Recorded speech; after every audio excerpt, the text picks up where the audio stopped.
So with no further ado, we are all about partnering, and for the first session this morning, the theme is about global partnering, and we can't think of somebody better to help us start that and lead that discussion than Andrew Winston. Andrew Winston is probably needs no introduction. He's a leading voice in the area of sustainability, accomplished author, and we've been delighted to work with him on this session and at other points. So let me pass it over to Andrew Winston. There you go. Thank you, sir. Hey, how are you? How are you? No. Okay. Good morning. How's everyone doing? I was going to go on that hike, but I see that nobody made it back, so we'll have to tell them how great this was and how much they missed. I actually missed the beginning. I don't think he introduced who have the pleasure of talking to today. I don't think Peter needs a lot of introduction. Peter Bakker is the president of the World Business Council for Sustainable Development and a former CEO of TNT NV. So he comes at this from both the NGO and the business CEO perspective. Obviously one of the longest standing and most important organizations bringing together companies to address our biggest challenges. And I think we probably don't need to discuss what's at the top of the list for our challenges as humanity and as a business community. And so we're going to kind of dive right in because there's only so much time this morning. And we're going to just start talking about climate change and about Paris. There's a fairly important meeting happening this year, I hear, in Paris. And the business community is going to have a critical role to play. So let me start there, Peter, and ask you what you hope for in Paris this year, what you would define as success, and what you think is likely to happen, and whether those two are the same. Well, good morning. Thanks, Andrew, and thanks for having me here. I think Paris is a major milestone in the climate action world. It's like Copenhagen was in 2006, 7, or 8, 9, I don't know when it was, a couple of years ago.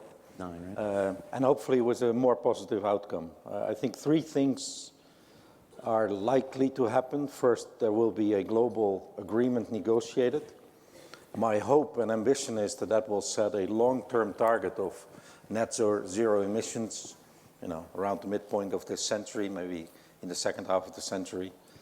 That's one. The second is all countries in the world will come up with their national contributions to what kind of emission reduction targets will countries set. And the big question is going to be, is that enough if you listen to science and want to stay within a 2-degree world? The third thing, and that's a true innovation, and I think should excite this room, the French government has opened up the COP to non-state actors, as we are called, the business community, to really be part of it. So business is inspired, invited, and made part of the events to bring forward what are business solutions, what are technologies, what can be scaled, and what is the policy ask for getting these to a good level. Well, that's great to hear that companies are going to be welcome. So that's kind of the critical question for your organization and for this room. What would you like to see companies do to help Paris succeed? What's the best role for them? Well, in my mind, there are 3 roles companies can play. First is tell the great stories that are out there. Many companies are too shy, in my mind, when it comes to the transformation that they're going through, and the world needs to hear these stories. Secondly, companies need to think about what are the targets we commit to. Some companies are very comfortable setting targets, but when you do, make sure they are science-based so that they reflect the reality that a 2-degree world is, according to scientists. The third thing, and that's, I think, where the crucial innovation will have to come from, businesses now need to step up, develop business solutions that can be scaled. Right. We've had too many business stories, great showcases and all, that are wonderful when you read about them, but then you ask them, well, how do you scale this up? And there's never a clear answer. And I think Paris will offer the opportunity to talk about scaling up. What are the technologies we need to develop? What are the market issues, the financing we need to get to scale? And most in particular, what is any policy or regulatory ask that we need? And we have now built with the French government a platform in the middle weekend of this big COP meeting in Paris, where businesses will actually meet the ministers and have concrete conversations about these policy asks.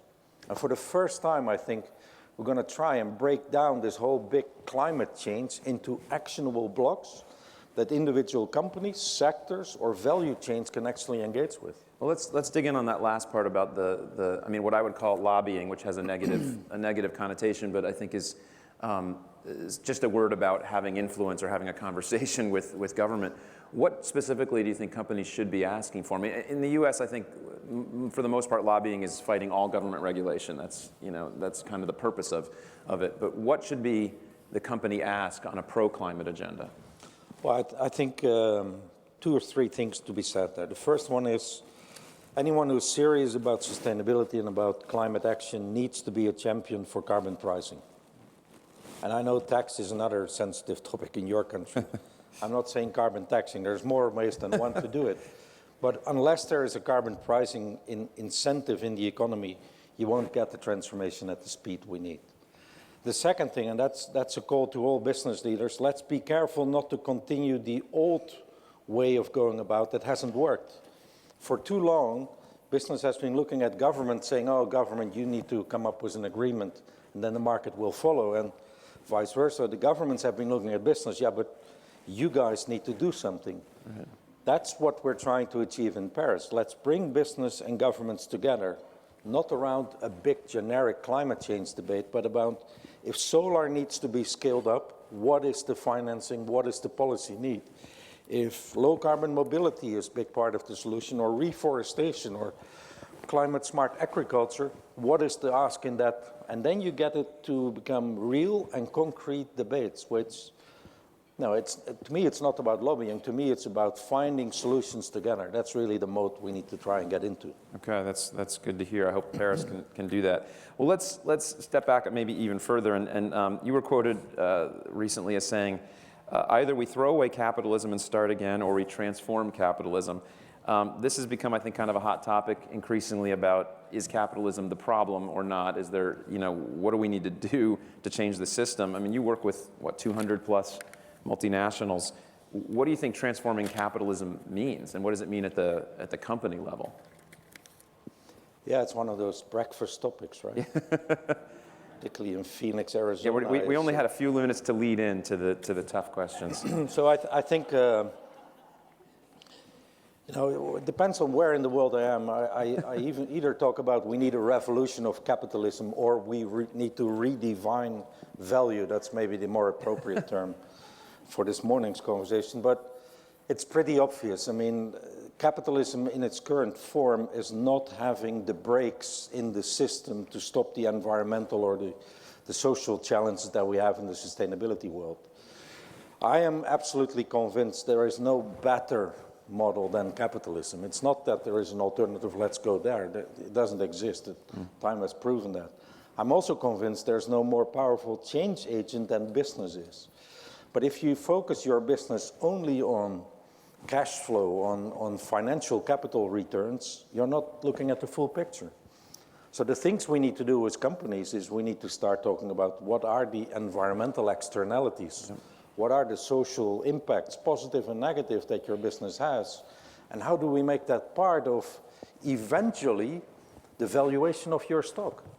And it's not going to be simple, I mean, every time we talk about this, I meet accountants who will then tell me, it took us 75 years to get the generally accepted accounting principles for the financials. It will take us this long for non-financials as well.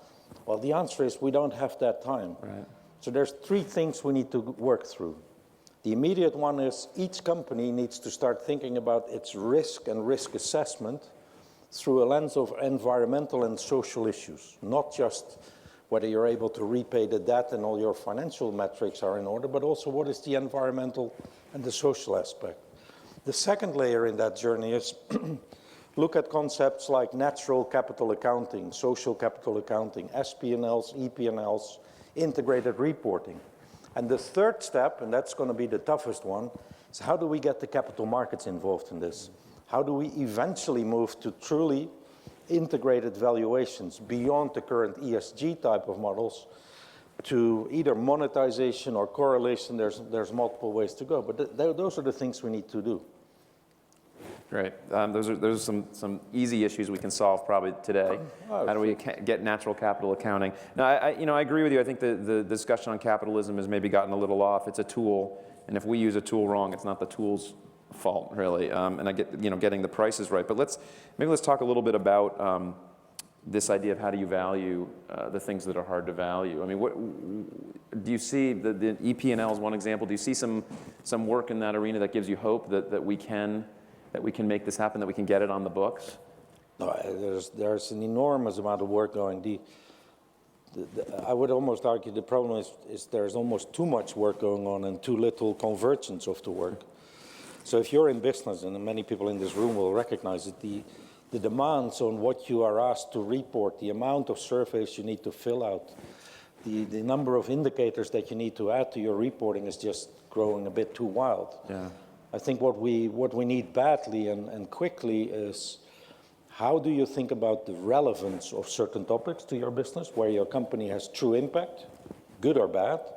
How do you think about materiality? And then how do you start managing what is material and relevant for your business? And how do you do that in a standardized way across your sector? The things that SASB are doing here in the USA are a great example. Globally, you have GRI, the integrated reporting, but it's still too many voices. Are they in competition? Are they working together? How does it work towards capital markets? So we need to tidy up the arena a bit, but there's lots happening. I'm pretty positive the natural capital protocol is being designed this year, next year, by a broad coalition of organizations. That's going to give real good guidance to companies to get involved, and will make it easier to get it implemented. Yeah.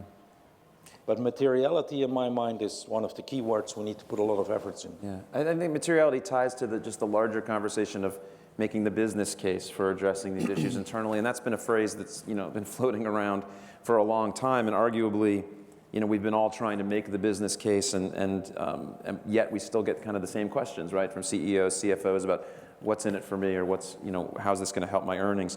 What do you think's gone wrong with that discussion over the years about making the business case for tackling climate or addressing social and environmental issues, and how can we reinvigorate that conversation or change the conversation?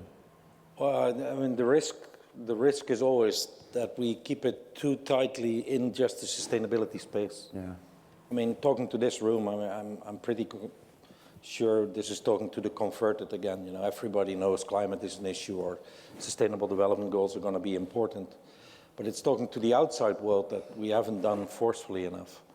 Where I see the big change drivers coming in at the moment is the risk patterns of each business in the world are quickly changing. The business case will be very soon a case of the cost of inaction may be larger than the cost of action, which is a different business case than saying, taking care of the environment or the society is good for your business, which is also true, but it's a harder case to build in spreadsheets. But look at the leading companies in the world. Unilever, $300 million annual losses as a result of climate change or weather events. I mean, those are numbers that are out there. There's lots of companies these days. A car company in Thailand who has 2 consecutive years of flooding in their assembly line can no longer insure that plant. So they're now looking at self-insuring plant. But what do they know about mud floods hitting the plant again? E.ON in Germany, the utility company, writing down $4.5 billion on their coal-fired power plant because they think the business model is no longer viable. There is now real movement, and it's no longer just NGO and bearded people shouting it. No, it's CFOs talking to their CEOs saying, wow, the risks are changing, we need to make better decisions. Did you grow the beard when you left your CEO position and went to the NGO?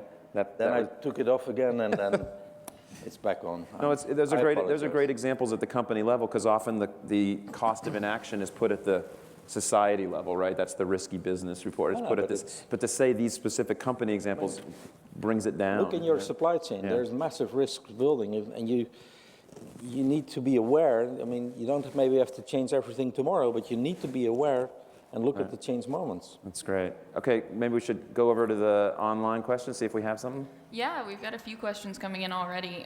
There's been some interest in the potential for supply chain collaboration specifically. A couple audience members have pointed out that even big companies might not have as much leverage as you would think if a vendor serves a large number of customers. What are your guys' thoughts on the potential of a collaborative approach to supply chain issues or specific commodities even that might benefit from these types of efforts? It's a good question. This has come up a lot on stage in the last day because that's where most of the footprint is for companies. So what do you think? What's the opportunity there for collaboration? I think it's always hard to categorize stuff, but there's sector collaboration and there's supply chain collaboration. I think those are the two big levers to get stuff to scale fast. The best example in the world is the Tropical Forest Alliance at the moment, where a few hundred consumer good companies, big brands, have now made commitments that in 2020 they will have zero illegal deforestation in their packaging material or in their palm oil supply chains. And what you see happen, so the big brands, the ones who use the materials, are now beginning to influence the way forestry in Indonesia and other faraway places is being done. As a result of that, and that's very interesting, companies like APP, April, who had very negative reputations in the past, partially because civil society, people like GreenBiz, are putting a lot of pressure on them locally, and the supply chain pressure are now completely changing the way they do business. So I think supply chains are extremely powerful, are a great source of collaboration because we all compete in the market, and your brand is better than mine, and we all know that game.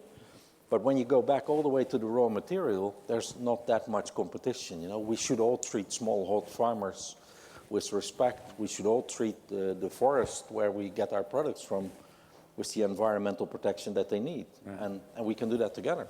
No, it's a fair point. I think the opportunity for collaboration comes on the things that you're not competing on, and you're right. You're not really competing on what's happening that far back usually. Do we have another topic? We do. Another broad but very interesting one, I think, is how do you involve investors in the conversation on sustainability? Yeah. So sort of broadening the collaboration horizon. Yeah, you mentioned the capital markets as one of your three. So what do we do? How do we? There's not many sitting in the room. No, that's unfortunately still the case.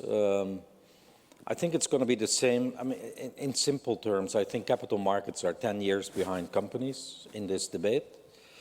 But you begin to see leaders pop up. So the insurance industry last year in New York saying in 6 years from now, all the assets that they invest, which is a few trillions, are going to have to go through environmental and social risk assessments. That means your businesses, if you want to be part of their investment portfolio, will go through those assessments. Is this an agreement that they signed as a commitment they made as a group of insurance companies and launched in New York September last year? Okay. There's now a big group of Nordic pension funds who are decarbonizing their portfolio. Not the aggressive 350 campaign that is going on in the US, but a smart, let's compare within a sector which are the best low carbon companies in a sector, and let's put our money there, not in the others. That's going to drive change. And to me, the way change happens is you need to identify the leaders, you need to give them a microphone, and then you need to encourage and work with the fast followers to get them to act in similar way. Because change often is mistaken to happen through leaders, and we need them. We need the Paul Polmans of this world and the Mats Andersons from AP4 in the pension world. But they're not going to save the world. It's the fast followers who will get to the scale. And that's the group we need to work on. Well, we haven't had a lot of fast followers on some of Polman's statements. He's been out there for 4 or 5 years, and there's kind of a missing, I think we've talked about this at breakfast, there's kind of a missing U.S. CEO. So if anybody's got a good nomination for the U.S. CEO that can take a stance, we need it. We've just got a couple minutes left, so let me ask you kind of a big picture question for your role. What do you see as the role for WBCSD? What would you like it to be, and where do you see it in the next 5 to 10 years? Well, first, I want to make absolutely clear that we do anything we can to partner with other players in this space. I'm new to the sustainability circus, as I call it. This group has all been going at this for 25 years, but what's really been the impact is an often asked question in my head. But we're now bringing together, CERES, BSR, the climate group, CDP, the B team, ourselves. We're working in a thing called We Mean Business to create one narrative and an orchestrated approach into Paris. Has never happened before. Hasn't been easy the first few weeks, but it's beginning to work amazingly. That's the stuff we need to do because it will allow all of us to have more impact. For us at WBCSD, the only thing I'm interested in is working with companies on what are solutions and how do we get them to scale. And if you think about scale, in my mind, there are two big things that need to happen. First, business needs to innovate and innovate fast. And I've given you the story about Paris, but the same will happen in SDGs, in water and ecosystems, in sustainable lifestyles. And the second thing is, how do we redefine what we call good performance, or redefine capitalism, or revolutionize capitalism, whatever word excites you. But just running the economy based on financial returns is not going to lead to a sustainable world. So it's innovation, it's redefining value, and it's collaboration, and then you get to scale. Well, I think that's a great finish, and thank you on behalf of, the people in the room for working together with the other NGOs and making it one voice, because I think that helps this community enormously. So thank you for all the work you do, and thank you all for listening. Thank you. Thanks, Mike.